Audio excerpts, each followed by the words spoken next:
starts with connecting. I'll mute myself for now then. Pardon? I'll go on mute for now, I think, because okay. I'm needed for this bit.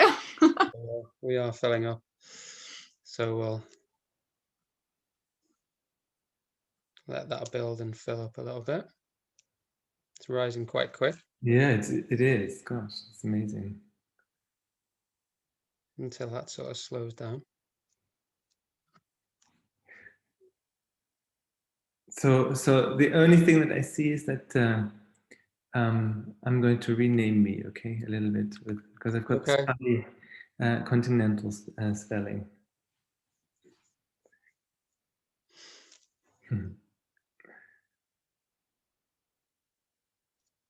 Gosh. Still increasing.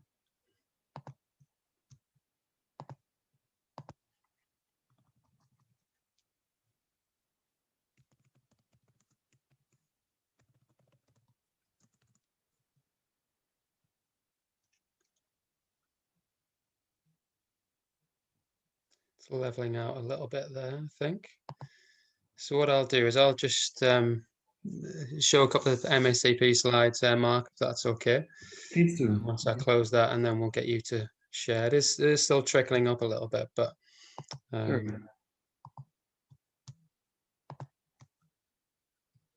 We'll start kind of introducing. Okay. I think people are going to still be arriving, but it's probably a good chance to say hello to everybody and welcome. My name is David Alderson. I'm the MACP engagement lead, and this is one of our regional events, very kindly hosted by Naomi Hodgson, who spent a bit of time making contact with Mark and asking him to come and chat today.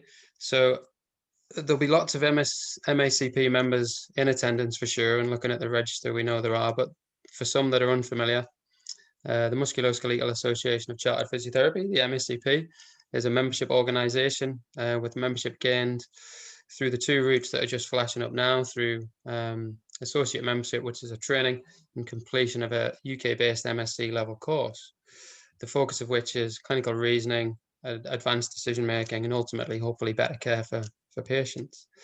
Thankfully, affiliate membership is a great way for people who aren't involved to that degree, to any physiotherapist, for the princely sum of £20. So that's for anybody who's interested in developing their musculoskeletal knowledge. For £20, you can get access to member-only online resources. You can get discount on access to the Journal of Orthopaedic and Sports Physiotherapy, so that's £15 a year. You can get discount to MACP events, so some of the short courses are well-renowned and well in demand, so, and certainly not exclusive to things like the Spinal Masqueraders course, the Integrated Imaging, and also the Demystifying Bloods courses, which have been fantastically popular, so you're entitled to a discount to those courses if you would sign up as an affiliate member. In terms of checking this out a little bit further, so the macpweb.org is our homepage, and our Twitter handle is @PhysioMACP. And so tonight we're very fortunate to have with us Dr. Mark Kotter, who's a complex spine neurosurgeon with a very keen specialism in spinal injury. Just chatting with him for the short time that I have, he's certainly a keen advocate for physiotherapy and identifying particularly cervical myelopathy. And that's the topic that he's going to talk to us a little bit about tonight. Interestingly, Mark is a founder of a website called myelopathy.org, which is a charitable organization, which has within it, and I can't encourage you enough to go and check this out, some excellent, not just kind of professional resources, but also some really good patient-facing type resources that may be appropriate to share with people that you're coming across on your pathways. So he's going to talk to us for a little bit of time tonight with the opportunity for questions. In terms of housekeeping, at the end of the talk and that opportunity, he's going to answer some of the questions that if you could place into the Q&A portal, we'll be collating those and we'll ask as many of those questions to Mark as we can towards the end of the session. Okay, so without further delay, are you able to share your screen just now, Mark? Sure, let me just get everything up. First of all, thank you very much for the invitation to talk to you about my favorite subject, which is cervical myelopathy. I think I'm especially excited about sharing these sort of new insights with you, because I think physiotherapy and MSK is really a cornerstone, and should be a cornerstone in the management of these patients. And so what I've tried to do is provide you with a little bit of a historical perspective, but at the same time also some sort of clinical insights that we've gained over the last probably decade or so. And also thank you very much, David, for mentioning myelopathy.org. This is a patient organization. I think there are about 2,000 members now on it. It really sort of came about because we needed a website to put some solid information on, so that our clinics would we would have a resource to share with my patients, and then at the same time Ewan started an online group, that was exclusively focused on myelopathy, and then we got together, and last year we incorporated as a charity. So these are my disclosures. I'm obviously an academic neurosurgeon. I am part of AO Spine, which I think is a similar organization like MACP, brings together surgeons mainly. And I'm also the founder of myelopathy.org and two spin-outs, which have nothing to do with myelopathy. So this is what it is. It's a condition that's very common, but we just don't know how common it is. We know that it's progressive, but we don't know how progressive it is, how it reaches a certain milestones, and who degenerates, whose sort of spinal cord degenerates and who's not. And it's also extremely disabling, and we're probably not appreciating it, that it is of chronic conditions so far measured, it came in the bottom pile. And that was comparing it to very severe genetic conditions and cancer, etc. And what is it? So it's caused by wear and tear changes in the spine, and there's a plethora of different things that can go wrong to then sort of cause a mass effect that somehow compresses or puts stress on the spinal cord. So we can have, intervertebral discs that protrude, spondylosis, widening, remodeling of bone, thickening of ligaments such as OPLL, and this is all in the front, but also from the back you can have similar changes. And they all converge to a neurological condition. So degenerative cervical myelopathy is really a neurological condition that's triggered by stress, mechanical stress on the spinal cord. How did it come about? How does it come about? And here, this is the first description that I found of a surgical case series, which was published in 1928. And it talks about the findings and some nice description of the neurological phenotypes that this can cause. And this is a intraoperative picture where you can see the spinal cord and something bulging, and what they thought it would be stromas, so tumors. And a few years later, however, the record was set straight. Pete and Eccles showed these are really degenerative disc elements. And since then, we pretty much know, the basics of at least the spinal condition that can set us up for cervical myelopathy. And then there were further studies in the 1950s that looked at the histology. And you can see here how deformed the spinal cord becomes. So for anyone that hasn't seen a section of the spinal cord, this should be pristine. There should be no holes in there. And this should be a beautiful rim of dark myelin around this. There shouldn't be any flattening. All that sort of haziness here should not be the case. And this one seems even worse. Lots of the tissue has already been lost. And the reason why I'm pointing this out to you, that this is not a subtle condition. It's invisible to the outside, but it basically takes out your spinal cord in a slow motion way. And then we can go a bit deeper. You know, you can see elements of these are degenerating axons and gobbled up by macrophages. And then there is demyelination and even a bit of remyelination here. So it affects the main elements of the spinal cord, which are the neurons and the oligodendrocytes. And the conundrum is, I think we all agree that it's a relatively frequent thing that we see, but there have been, in 2017, 50 basic science papers published on this. And this compares to probably 10,000s of papers on acute traumatic spinal cord injury. So we really don't have a clue what's going on in the basic, sort of on a more fundamental level. What we've seen is, you know, a scatterplot of what might, you know, contribute to some of these changes. And that's, of course, very concerning. Because if we consider the size of the problem, we again run into issues we don't know. So we tried to somehow square this. Gut feeling is that it's quite frequent. There are some national databases that have looked at surgical incidents. One I recall in the Far East. And they mentioned, I think around 4 per 100,000 per year is the operative incidence, which would be about the incidence of MS.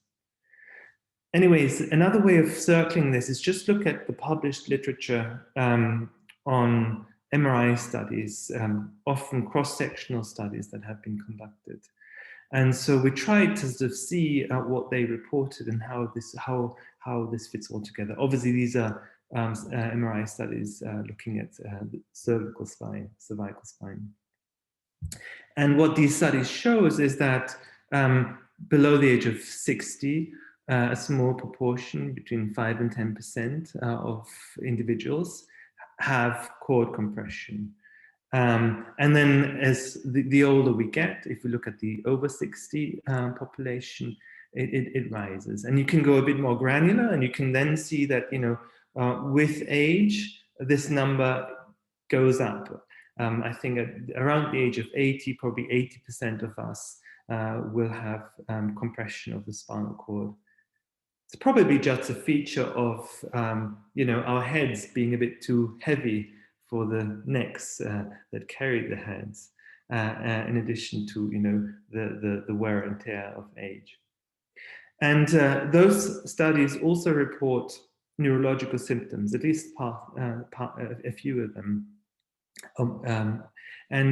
Based on these, it's possible to categorize you know, those studies into, you know, likely myelopathic and non-likely myelopathic studies, and then you can triangulate. And what we found is essentially that the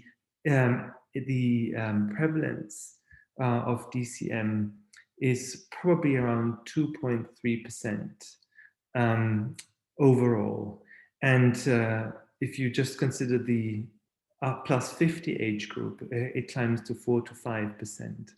So this is a massive amount of people, and it's a lot more than, you know, the prevalence that has been estimated in the past. And the other point I just want to make is that around 10% of individuals with cord compression will end up having myelopathy. Now, huge number, but let's not forget myelopathy comes in shades. It can be very subtle, and it can be very, very, very harsh. And I think you see you know, all of the manifestations in your practice. So how does it affect people? The classic triad is numb and clumsy hands, balance problems, and bladder problems. But, you know, that's what you learn in the textbooks. So we basically reached out to a patient network and asked them, what's your main problem? And something that we were totally unaware of, that the main problem that they come up with is pain. And then walking function, arm, hand, bladder, bowel, sensation, sexual function, and upper body trunk function. So there's something interesting going on. Pain, we knew from the literature that there is a little bit of pain involved, neck pain, maybe arm pain, etc. But that it sort of takes a primary role, I was completely unaware of. And if you look at the other studies that have been looking into myelopathy, they show that, you know, there's sort of moderate range pain levels between 5 and 6 in most studies on the VAS scale of 10 out of 5 to 6 out of 10. Now, in terms of symptoms, other symptoms, you know, it's quite a mix. It could be radicular pain. There could be some neck stiffness.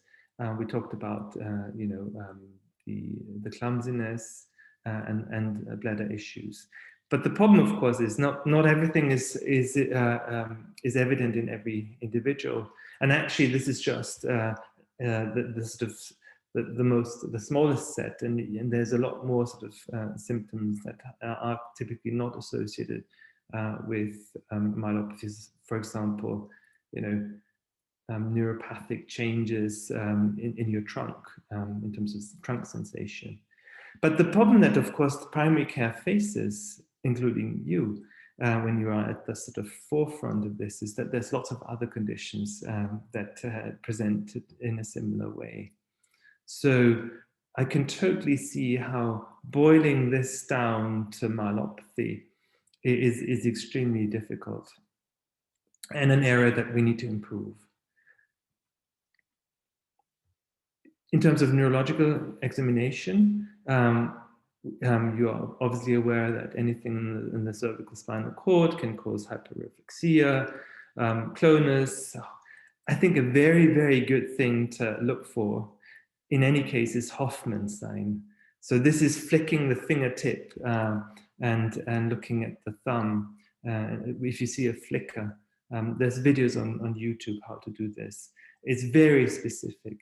If someone has a Hoffman's sign and there's any doubt in terms of symptoms, my recommendation at this point in time is to get an MRI scan. There's some really severe things, Lermitz, you know, you shouldn't lose any time if someone has Lermitz. But overall, again, you know, it's a very broad range of neurological symptoms, some of which can be quite subtle, others a bit more solid. And some of which, you know, will be typically associated with age. But what I'd like to share with you is I don't think age causes paralysis or any, you know, gait impairment. Just think of conductors who at the age of 85, you know, stand on the podium and conduct a symphony. They're not thrown off because they're 85. There's always something else going on. And I recommend that we start thinking about cervical myelopathy. This is another conundrum. You know, I see these patients coming into my clinic, I, you know, probably seen hundreds, if not thousands, of those individuals already, and I still can't pick out in most cases whether someone has, you know, mild condition, a moderate condition. I mean, you can pick out the very severe ones in a wheelchair, but they look all the same. And if you talk to them, they have similar issues. You really have to dig in. But it's fundamentally important for us to understand how severe the condition is. And we need to understand whether it's progressive or not. So you need to basically ask the question. And there's a validated scale that the EO Spine has now recommended, which is the mJOA scale. It's an old-fashioned scale. It's very quick, a few questions. If you don't use a scale, you're flying blind. And in the context of myelopathy, that's dangerous. This is the mJOA scale, modified Japanese Orthopedic Association. Modified because we don't use chopsticks. So some of the questions have been slightly altered. It's really putting a number on motor function of your hands, no dysfunction. Are you struggling with button? Are you severely struggling with buttons? You can't do them. Can you still hold a spoon? Can you not hold a spoon, but still, is there some movement in your hands? But that's extremely severe already. Motor dysfunction, instability, often it's a slightly broad-based gait. It then progresses. I think a real threshold is whether someone can walk up holding or downstairs without holding on to a banister. That's a critical, I think, question to ask. And then it goes to sensory function in the hands. Again, no problems. Mild sensory deficits like tingling and numbness in your fingertips. Severe if it's painful, or very severe numbness, and then a complete loss, which I haven't seen. And then sphincter dysfunction. Normal, then mild, which is the most common symptoms is increased urinary urgency. So I always asked, and you probably always will get, in really most cases, they will tell you, yeah, I've got some increased urgency. If I notice that I need to go, I need to go. And then the odd incontinence, and then unable to control, which is again rare. So I already mentioned this. How bad is the patient experience? And this is really, I think, a very good study to look up. Is essentially looking at SF-36 scores, validated tool to look at quality of life, in various different conditions. And DCM, so cervical myelopathy, comes down at the bottom. And I don't have an honest answer why. Because if you think about it, we see spinal cord injury patients that can't walk. We see, other individuals that have, real, maybe more stark physical disability. But inside, it needs to, something has happened, is happening in individuals with cervical myelopathy, which really causes a complete disarray in terms of quality of life. I think one thing is an enormous exhaustion that they experience, but we really need to drill further. And not only the individuals with myelopathy are heavily affected, there's also something that's called carer qual, which is a carer of quality of life measure for carers. And it breaks down into different categories. And again, if you look at the carers that are affected by, how they are affected in myelopathy, it comes down at the bottom. So there's something that's severely disruptive inside and outside with this condition. And you never could have seen this by a quick, review of a patient in my clinic. It just doesn't show. Now, this is new data that the charity has tried to compile. There's no really, until now, there's been one single publication on cost of DCM to society, and they were focusing on surgery. And so we tried to estimate the costs based on various factors. And you can see that it's quite a big price tag that we unearthed here, especially considering that myelopathy below the age of 50 is extremely rare. So it's really only in the last third, I would say, of our lifespan that these costs start to accumulate. And so where are we with our treatment? What happens with DCM patients? Here we again reached out into our network. This is a relatively large, I think it's the largest survey so far conducted. We got a mean age of about mid-50s, and that's interesting because that completely ties in with the largest surgical cohort, which had a mean age of 56. So it's not an old age condition. It's a condition that bites when you are prime time, you would say, or at least, you know, on the senior side of your work life. Our survey was biased towards female. We don't have any evidence that there's a gender imbalance. I think it just reflects that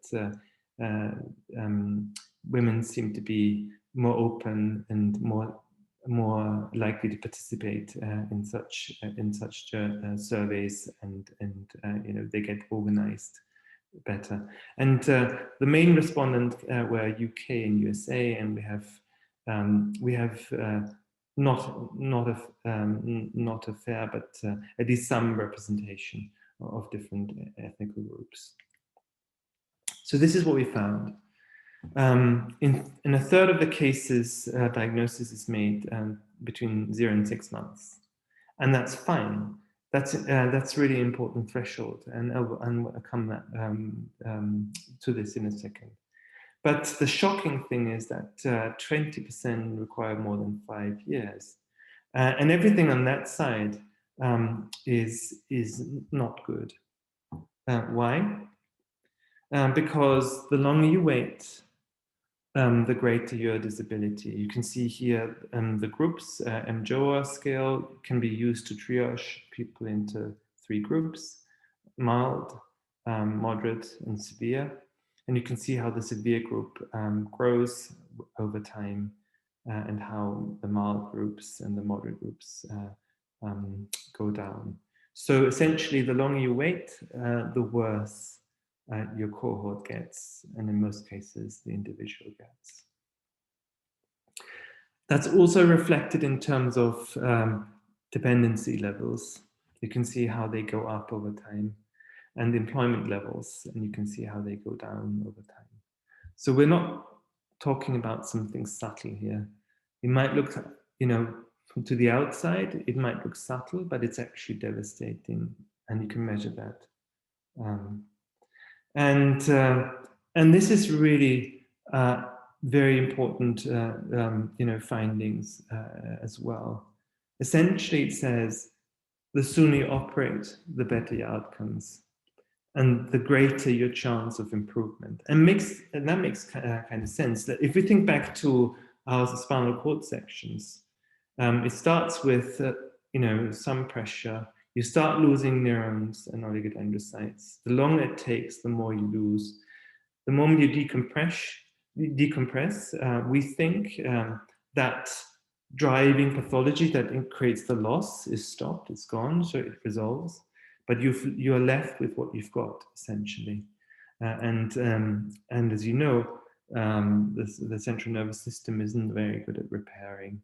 And that's exactly what we see. We see a small improvement after surgery. Now, knowing all these things, we tried to figure out what happens in our region. And the way that we went about that is we first we asked a GB practice to collaborate with us. And I just want to remind you, we've just said probably around 2.5% of adults that are affected, 10% of individuals with spinal cord compression. So this is a single practice, 20,000 patients, everything was electronic, which was, you know, making it easy for us to have a look at the data. And this is what we found. 9 patients that had the diagnosis of, I think, cervical myelopathy. And the confusion, of course, is there's multiple ways of how you can, label them. But when we looked in, 7 out of them were misdiagnosed. And in 5 additional cases, DCM was regarded as a minor condition. That just doesn't add up. And then we looked at our healthcare system, the hospital system. And what we were really interested is, where those people go. So what's the referral pathway? And we also wanted to see, so this is taking the hospital perspective, how good the workup was. So you can see a third don't get referred, but somehow land in the hospital system, probably because they presented A&E somehow. A few come via neurology, physiotherapy sends us a fair chunk, and I think this is key. This is key here. Then we've got rheumatology, pain, but I also had referrals from dermatology, of a lady that had sort of odd sensations around her trunk, and they noticed that there's hyperreflexia. It's good that sometimes dermatologists remember how to look at reflexes. And then here we looked at the workup, and you just see that GPs are quite under time constraints in terms of how deep they can go. So then we try to go even deeper and track them as they go through our local hospital. And it's very hard, and we thought about how could we capture them. So we said maybe we know that it's myelopathy the moment someone has an MRI scan. So MRIs are critical. So if we looked at an entire year of MRIs, we could then sort of look at each of them, see whether there's spinal cord compression, and if so, we can then look at whether there's any other conditions that might cause that, and then triage them down to DCM. And we only found 43 out of these 1,000 MRIs. But we, of course, in Edinburgh see many, many more, referrals from other units. So our patient throughput is a lot higher on an annual basis. I think my practice alone sees probably something like 100, 200 new patients a year. So the demographics, age of symptom onset in this cohort was 61, so a bit older. Probably, young people just don't get MRIs. We can see a mismatch in terms of female and male, and we can see that half of them are previously diagnosed with myelopathy. So again, just thinking about what we just identified is the probable prevalence of this condition. This is very poor. We see it's totally under sort of imaged. And then where did they come from? Here, GP, looking from the hospital perspective, physiotherapy, and then and then here, if you look into the hospital more deep in our end, we see orthopedics, neurology, pain, rheumatology. And so what happens? So we tried to figure out from the notes by when their symptoms started and how long it took to be seen in primary care. And you can see here, so in the notes, it's the average length that we were able to sort of determine was about 6 months. So they take 6 months before they notice symptoms and they go and see a GP, and the GP then decides to refer them on. And then we found there's another 1.5 months for a secondary assessment. And here, I think MSK is the main secondary assessment in our region. And then they are triaged into regular follow-up or surgical assessment. There's also 50% that get directly referred to spine surgery. And then looking at what the outcome is here is that a fair proportion get operated, 20% get discharged, and others are triaged to follow up. And this is, I just want to stress this is before the guidelines came out. So this is a snapshot of a trust that doesn't know the guidelines.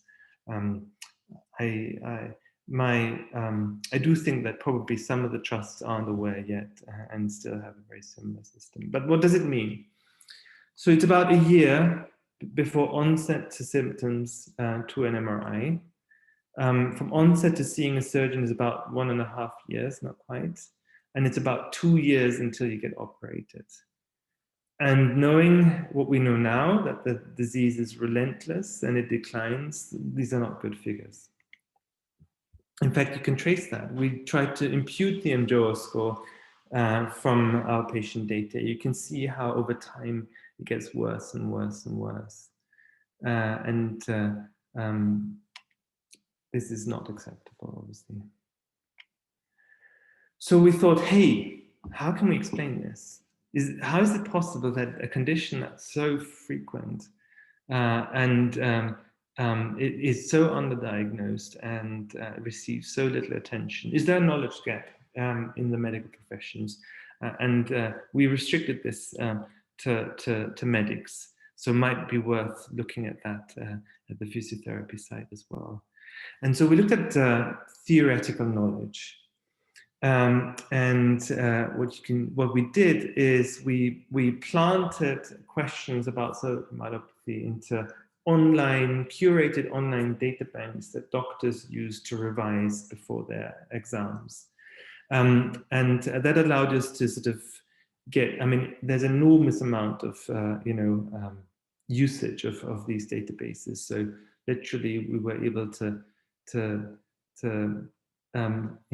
get data on tens of thousands of exam question answers. And what you can see here is, so generally neurology underperformed against the benchmark. So there's this neurophobia that's been described in the literature. It's too complex, it's difficult.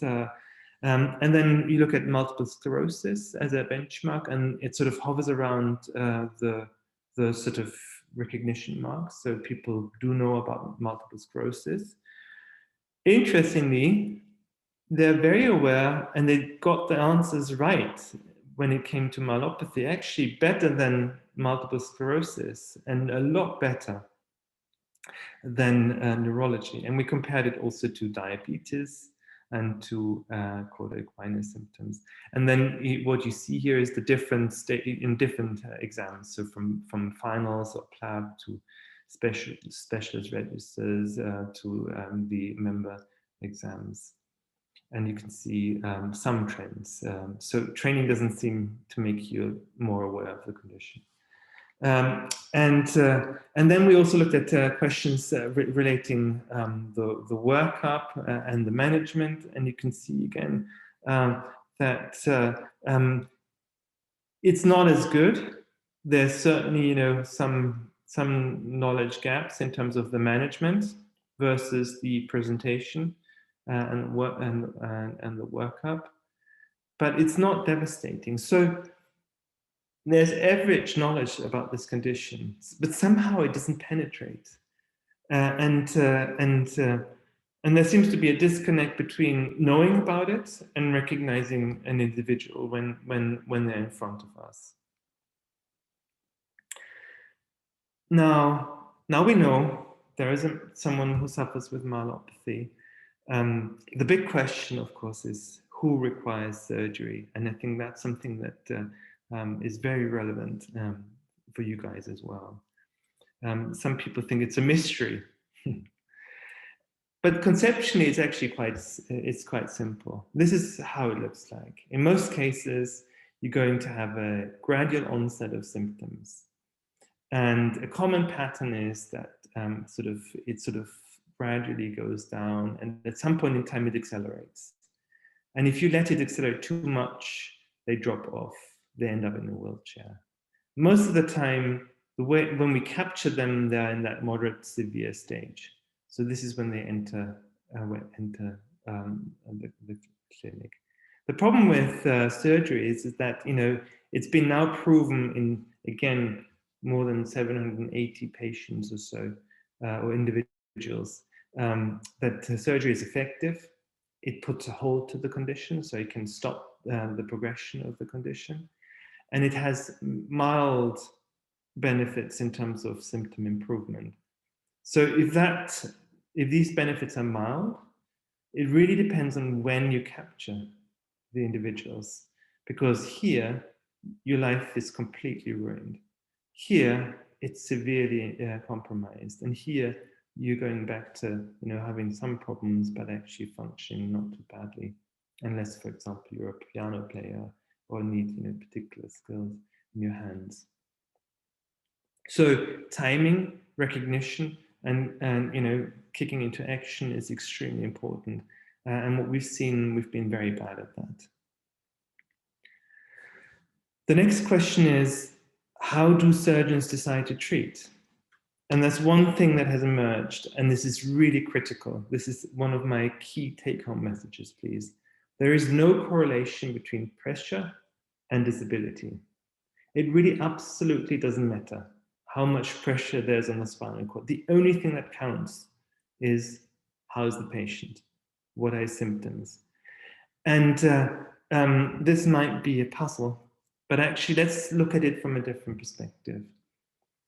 So if it were a mechanical thing, okay, if the spinal cord were a mechanical thing, then you would argue more pressure, worse, and therefore worse symptoms. But the spinal cord obviously is a complex structure, and some of us just seem to be doing fine when there's pressure or mechanical stress on the spinal cord.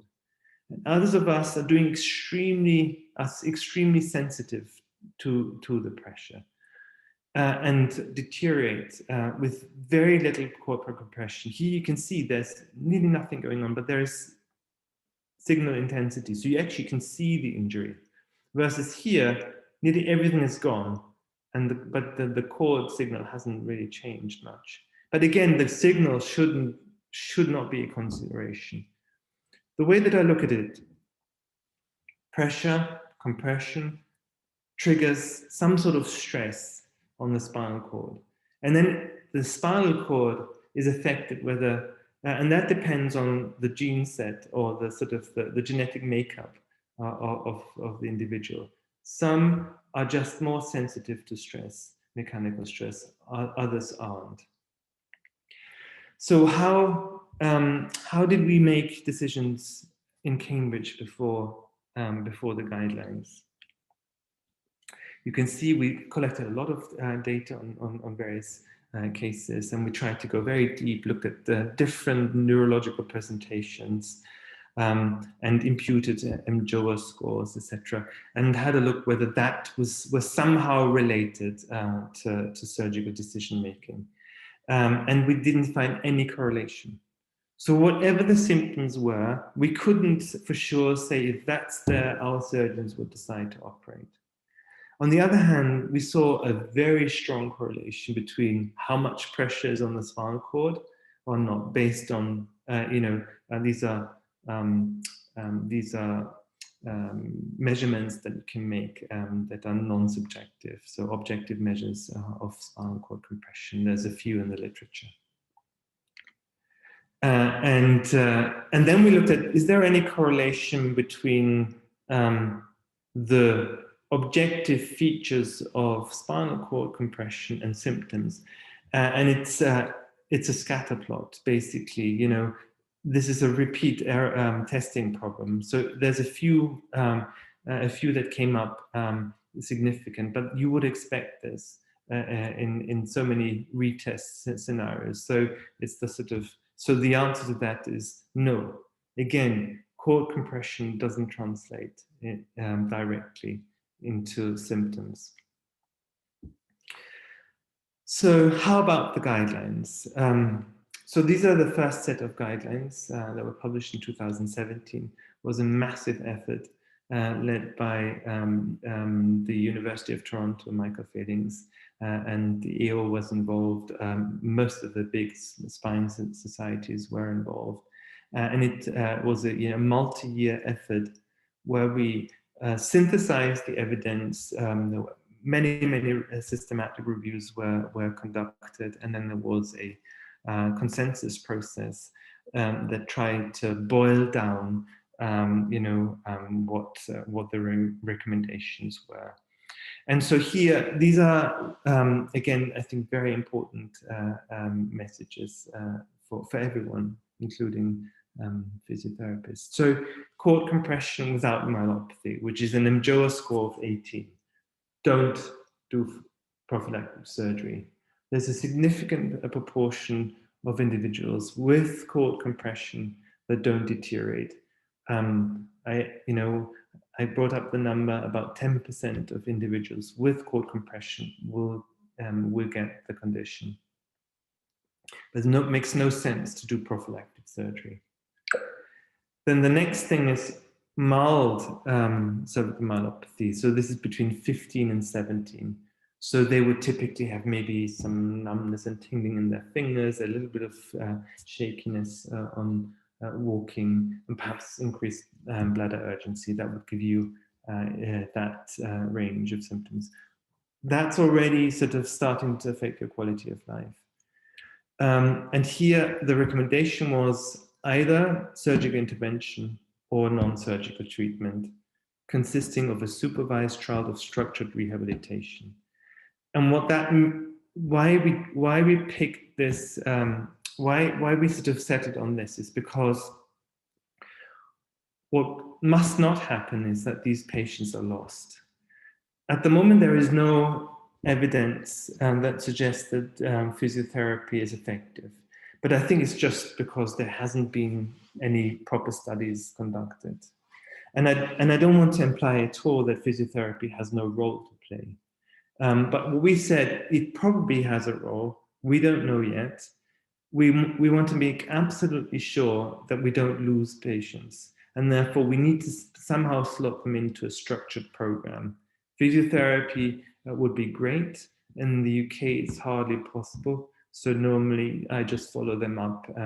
And initially, 2 months later, in the 2-month interval, and I tell them, if you experience any deterioration of symptoms, give me a call, because then we fall into this category. If there's any neurological deterioration, operation is indicated. Thinking about the slippery slope, when it starts to deteriorate noticeably, it can happen rather quickly as well. And you can't restore function. And then the moderate and severe cases, this is when your quality of life is really hammered already. That requires surgery, no question. So what can we do to improve outcomes? So thinking of this graph, it becomes quite clear. The most important thing that we could do is to better diagnose myelopathy and treat early. So not wait until they end up here. And this is a big research question at the moment. How can we better diagnose myelopathy? And groups are now working on diagnostic criteria that hopefully will improve this. And then also, for example, the question, can we somehow predict whether some individuals will stay stable over a prolonged period of time and the subgroup that is going to deteriorate? Because that, again, would help us to make better decisions. The second take-home message here, can't stress it enough. If you don't use a scale, you're flying blind. And the mJOA scale is something that you can very easily do in 30 seconds in a physiotherapy assessment. And once you know the score, you know what to do with these people. And the big reason is because you just don't know. I'll give you another perspective. There's gait assessment tests were done trying to push for clinical outcome measures. People compared different lengths of gait testing. They matched them. I think the original study was matching them with their carers or with their spouses, essentially, to get an age-matched control. Anushka Singh, she is a physiotherapy now in Toronto, led the study, and she saw that when you look at the 10-meter paradigm, there's nearly no difference. But if you ask them to walk 30 meters, there's a massive difference between myelopathy patients or individuals with myelopathy and healthy controls. And that's just the nature of the condition. You just don't see it. It sort of appears when people, when these individuals try harder. And this is also an important message. Time is spying. We need to really get our act together. And the single most important thing to do that we can do is earlier treatment and early diagnosis. I would encourage you to check out myelopathy.org. At the moment, the website isn't quite up to scratch, but we're working very hard to improve this, and we're also working on a section that will provide information in a format that maybe is better suited for professionals. And then I'd like to sort of introduce you to this initiative, which has just nearly come to a conclusion. We call it RECODE-DCM, and it's a multi-stakeholder process, again, a large international consensus process that decided to look at how we can, what are the research objectives, what's important, what should we look, what sort of clinical research should be done on cervical myelopathy, and how we should measure outcomes and which data we should collect in studies of cervical myelopathy. And we also wanted to somehow find a standardized definition. The conundrum is that there's many labels out there, cervical stenosis, cervical myelopathy, cervical spondylotic myelopathy, then cord compression, etc., etc. And people use this in their communications, and so it's extremely hard to actually find the literature. This is the group at the final consensus meeting in 2019. And when we just sort of had the follow-up consensus meeting, unfortunately that had to be virtual. And this is what we came up with. So after more than two-year effort, the group settled on a final term. And again, we started with a systematic review, which terms have been used. We did patient interviews with other stakeholders, surveys. Then we prioritized,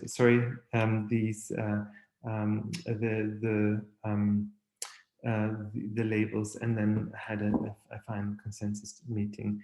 And what we came up with was we settled on degenerative cervical myelopathy as an umbrella for everything that affects the cord. Now, we also looked at patient priorities or research priorities, again, as a consensus between individuals with cervical myelopathy, researchers, and there were physiotherapists involved, there were surgeons involved, and I just want to present the three top priorities. The first priority, number one, is awareness. This is the first time something non-medical, so to speak, came up in the James Lind Alliance priority setting exercise, and it reached the first stage, awareness. How can we improve awareness and understanding of DCM amongst healthcare professionals and the public? Of course, the reason why this is so important, we've already discussed it, the earlier we can detect myelopathy, the better we can manage it. The second research priority is the natural history. How do we know whether someone is going to deteriorate in terms of neurological symptoms, and who is going to not? Who is going to remain stable? If we knew that, we could, deal with the high-risk group in a different way than we could deal with the low-risk group. And then the third priority is, how can we better diagnose it? What sort of imaging? When should we send the patient to an MRI? And whilst there might be some practical advice that they can, that has emerged, there's no systematic approach to that at the moment, and people are starting to tackle that. Finally, I just want to share something very exciting. We have provisionally gotten some startup funding for the first regenerative medicine trial in cervical myelopathy, RECEDE Myelopathy. And the hypothesis here is that a drug, which is called ibudilast, is a phosphodiesterase 4 inhibitor, is able to improve neurological recovery following surgical decompression. And what we believe is that this drug can stimulate nerve outgrowth, so help neural plasticity and remyelination. And it's going to be a randomized controlled trial if we can get the funding into the main phase, which is going to follow up patients up to 12 months. It's going to start in Cambridge, London and Liverpool, and we're hoping to expand it to other centres in the UK, and hopefully at some point take it across the world, all the way, for example, Singapore. So here, these are my take-home message. It's extremely common, much more common than we have ever thought. So it should be on the back of our minds. If we see anyone above the age of 50 with any one of the symptoms, tingly fingertips, slight gait issues, bladder issues are the most common ones. It's nothing to play around with. It's really devastating if it progresses to even moderate levels, and it's also a huge burden on their carers. At the moment, patients wait too long, and time is really spine. We need to jump into action to prevent the later stage conditions. Compression on the MRI does not correlate with severity. So think about the MRI, pressure, yes or no, not how much pressure is there. And the guidelines say that surgery needs to be based on symptoms. And who is better placed than you to detect those symptoms in your practice? If you don't use a scale, you're flying blind. And we also need to get much more to the bottom of this condition. Why do certain individuals' spinal cords deteriorate versus others? Because that could give us biomarkers, and with these biomarkers, we could better triage patients. And these new initiatives, I'm very, very happy if you could become involved and rally around this. And with this, again, a huge thanks for giving me the opportunity to share these insights with you, and I hope I hope there's some questions and that I can help you answer some of them. Great, thanks, Mark. Lots of questions, and I think probably we'll try and pull some of the key ones together. And regards this as a resource, we would hope that we might be able to share this in some way. And typically, if you're happy, we might use the video and store it within our base of videos in terms of education on our website, ideally, if that's something that we can confirm before you leave tonight. I'm happy for you to do that, absolutely. Yeah. Excellent. No, that's really appreciated. So I think there's probably a couple of questions to kind of pull together, but I am conscious that we've taken up that hour, so we'll try and pick the sort of 5 or 6 because there's quite a few questions surrounding the neuro screen, where Hoffman's as a test fits into that. Yeah. So I guess this is a kind of triple whammy, this question. So it's kind of Hoffman specifically, the neuro screen and your reliance on it, and at what point do you sort of disregard some of the neuro screen and you listen more subjectively to what they're telling you? I'm kind of interested on that collection of things, really. Mm-hmm. So I think it's very, I mean, it's a very big problem, and I don't have a very good answer for you at this point in time. I'm on the other far end of the in the pathway. I see individuals that had an MRI, have been diagnosed in our region, mainly triaged via MSK, and so. But I think well, there's efforts trying to address this. I think just going back to the principles, what are the main symptoms? Bladder, balance, numbness in hands. You know, anything of that, look at the Hoffmans. If the Hoffmans is there, I think the sensitivity of the Hoffmans and the specificity of the Hoffmans is pretty high. So I would just triage for an MRI scan. But you know, that is non-empirical clinical knowledge, and not a recommended sort of pathway. Sure, and certainly one question is around, you know, an isolated Hoffman's as being a normal finding in the absence of other symptoms. I've not seen that. So once you have a Hoffman, there's something else going on. There's a bit of imbalance. You do a tandem walk and the people wobble. And then you're, okay, mild imbalance, at least 1 point off the mJOA score. Then you ask the bladder, yeah, it's a bit more urgent, and you use, boom, you're at 16 already. So I think the moment you have an indication that there is something going on, take out your mJOA scale, run the points. And then if you sort of, if that confirms that you know, your suspicion, then an MRI is indicated. And let's not forget, you know, this is a far worse condition than a lumbar radiculopathy.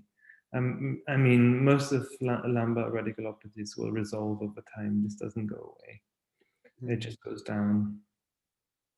Yeah, okay. I think certainly it's worth considering kind of where we might find some of our physiotherapy colleagues on different points in a pathway, you know, from first contact. And I think Katie makes a good point with her question that they might present as a more unilateral radiculopathic type presentation, but then there's a progression at some point. And I think that's probably the benefit in a primary care environment, that with safety netting, that you would counsel them to come back with changes. I guess we might have people on the video tonight who meet people a bit further down that line in terms of their experience and how they might present differently. So it's very interesting, actually. You know, I always ask my patients, what's the first symptom? And it's very difficult to drill this down. But there's two stories that are emerging. A few report after a fall, things gotten worse. And you can see, you know, a little trauma in the context of spinal stenosis can, you know, trigger step change. But very commonly, they say, I woke up one morning and my fingers were tingly, for example, or my balance was off. And I don't really understand how this fits together, but we know that from preclinical studies in dogs that there seems to be a vascular compromise. So what could potentially happen is that the blood pressure drops overnight when you sleep very deeply, and that causes a neurological deficit. And myelopathic patients are extremely sensitive to a drop of blood pressure during operations.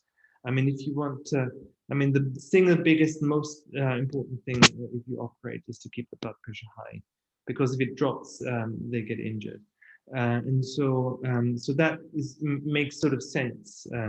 Now, it could be that radiculopathy leads to myelopathy. In fact, there's a study that shows that radiculopathy is a risk factor for myelopathy, but they're still quite distinct. It's why whether the spinal cord or the nerve root is affected.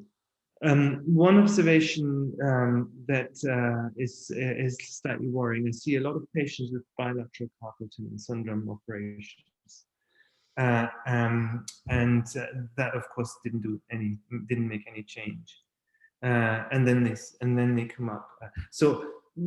I think that's a big question mark. How can an individual have bilateral operations before an MRI is done in the neck? I think that needs to change. Sure. Yeah, well, that leads neatly to a question that was asked very early on, actually, by Finn, who asked, is this always something that would be bilateral? Would it reduce our suspicion if they only had unilateral arm symptoms, for example? If they had unilateral arm symptoms and nothing else, no imbalance, no bladder issues, etc., then it's probably a radiculopathy if you can place it. And then you triage it like any other radiculopathy. If they have imbalanced bladder issues, bilateral things don't, that's your, then you need to go and push. And I think they should be fast-tracked on the pathways. I think they should be blue lighted essentially as compared to lumbar radiculopathies, lumbar stenosis. All of this really doesn't change whether you wait a few months or not. With this, it's different. Okay. So I think mJOA scales, there's a lot of question around this. Is the only instrument that we have at the moment that's validated. And so I highly recommend it. It's very quick. If you've got a number, probably in your unit, people still don't fully use it. But if it's documented, it's a massive difference, because you have an early number, the surgeon does a second reading. If it's 2 points down, he knows he needs to trigger, rather than wait another 2 or 3 months in the mild case to see whether that person is really deteriorating or not. So I think mJOA scales, in the absence of anything better, and there are limitations in terms of the sensitivity at the mild end, is definitely important. And I think a question that was asked quite early on tied in with some of the information that you gave, where historically you might find that somebody has had myelopathic features before and then they've developed it again. And I wonder, in terms of the genetic side of that, but also how we rationalize that return of it and that kind of presentation. That's interesting. I had my doubts whether you can have myelopathic features and then they go away completely, and then you have them again. But in the mild end, it's possible. I mean, without intervention, as you know, this prolapse can occur and then they shrink over time, and that could release the mechanical stress. And maybe at the early stages, it's more a metabolic problem. There's pressure, hypoperfusion that causes some of the symptoms.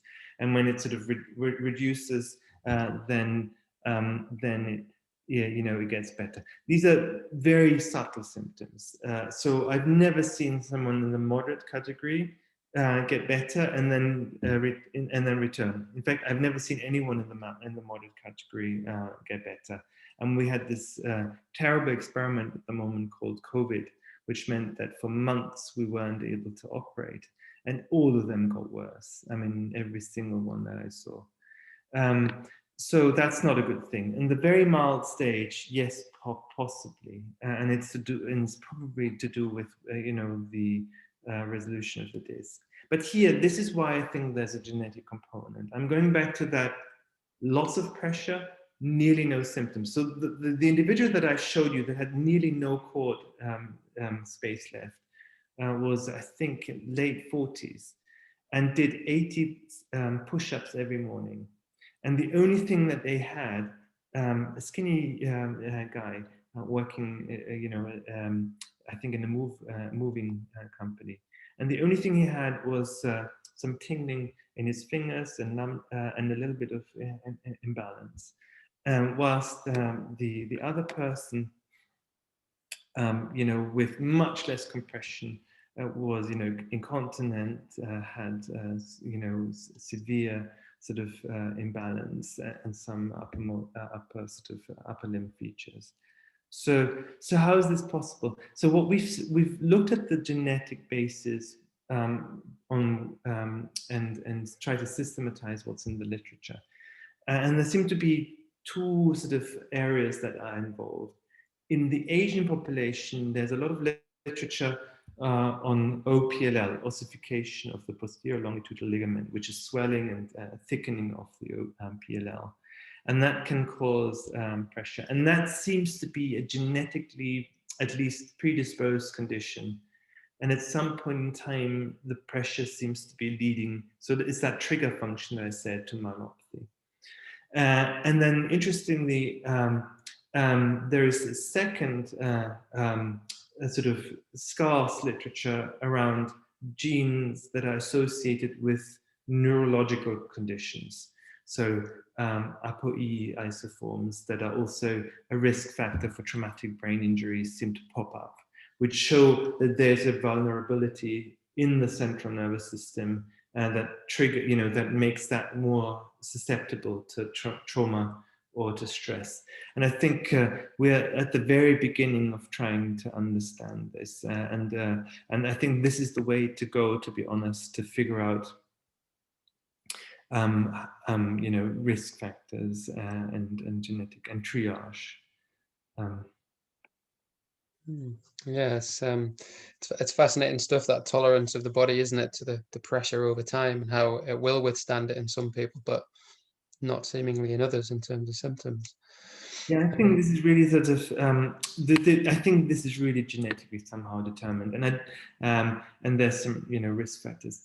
There is one observation that has been made in the mild individuals. You can often see, a little bit of an onset, a slight gradual getting better. But actually, if you drill down, you can see that they have developed some compensatory mechanisms. So in the early stages, there is plasticity before it then starts to deteriorate again. But not all individuals seem to deteriorate, which makes it very difficult. So you can't just say, hey, you've got some symptoms, take to the operating theatre. But you should also not say mild symptoms, go home, come back when you're ready, because they don't.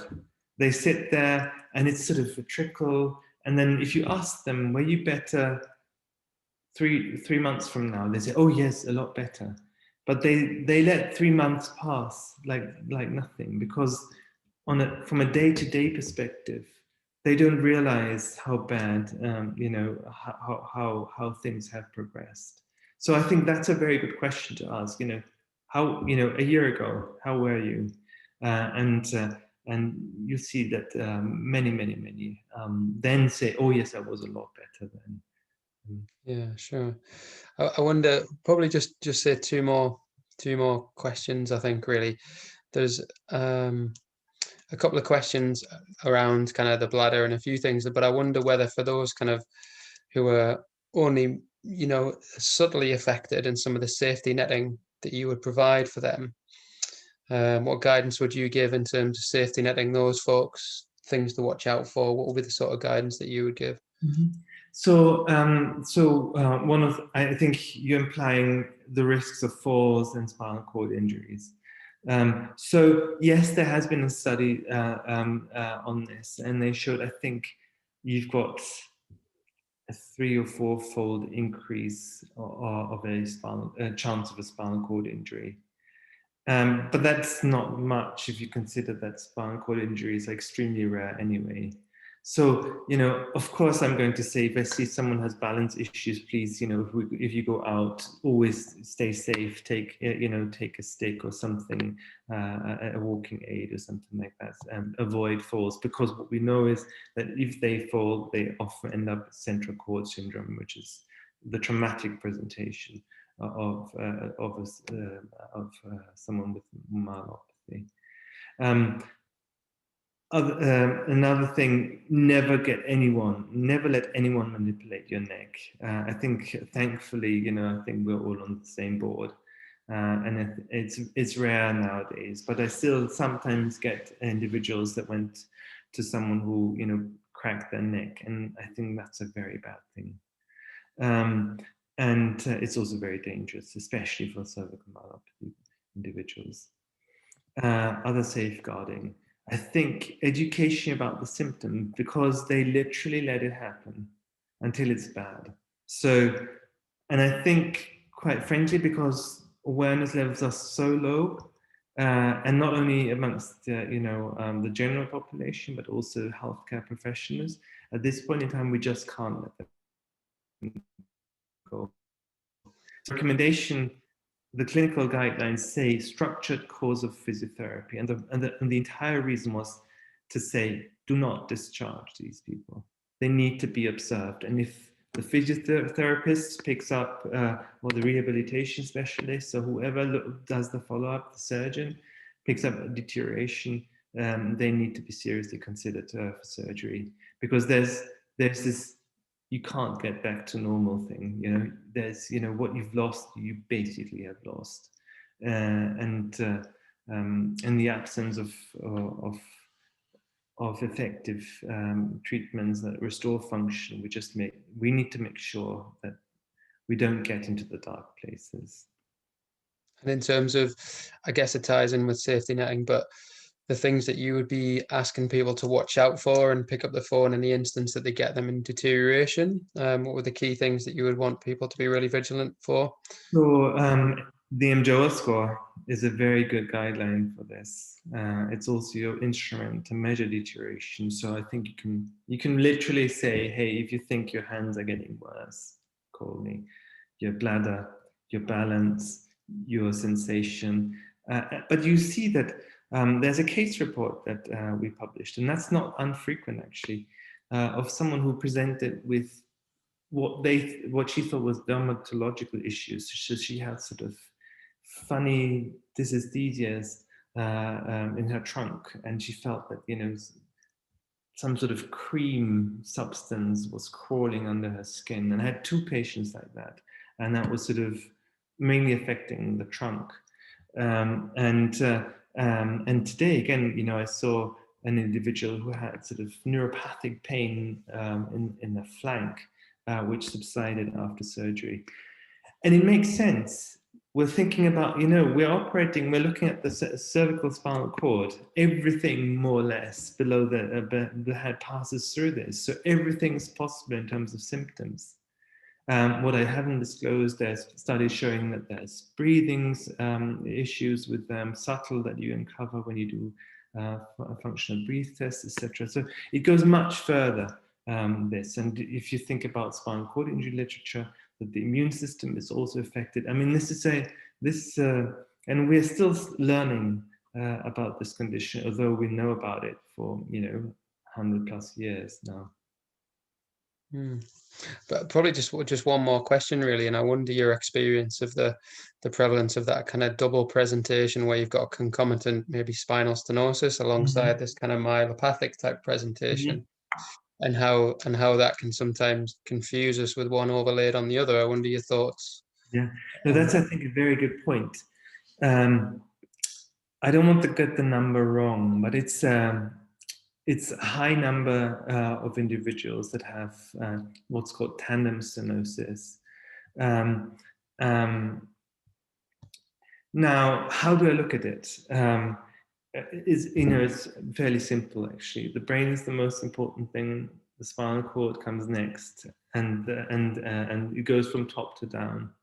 So if you've got someone with tandem stenosis, the cervical spine is the most important thing to look at, and you treat this, and then you treat in most cases you're going to then only treat the lumbar stenosis. The lumbar stenosis is a pain syndrome. This is a spinal cord injury. Great. No, we could probably keep you here all night, Mark, but we're very conscious that you've given up your time to come to talk to us, and certainly on behalf of the MACP, would like to extend great thanks for what we found to be a fascinating talk, and I think the volume of questions and the number of people that have checked into this tonight will be testament to that. Quick show of gratitude to Naomi Hodgson. Obviously, they made contact with you initially to make the arrangements for this. We will make the presentation available on the MACP website, as we have done with previous regional events. And yeah, much appreciated for your time again, Mark, and thanks everybody for joining in, and hope to see you at another event sometime soon. I'd like to say a big thank as well. You know, I think, as I said, you're key cornerstone to improve, you know, the lives for these individuals, and I'm very happy to, you know, engage and work further once we have, for example, diagnostic criteria, and work through them through these criteria with you as well. So I feel very privileged that you reached out to me, and that we were able to have this conversation. Great. Well, thanks again, and look after yourselves in these strange times we find ourselves in, everybody. Thank you. Take care.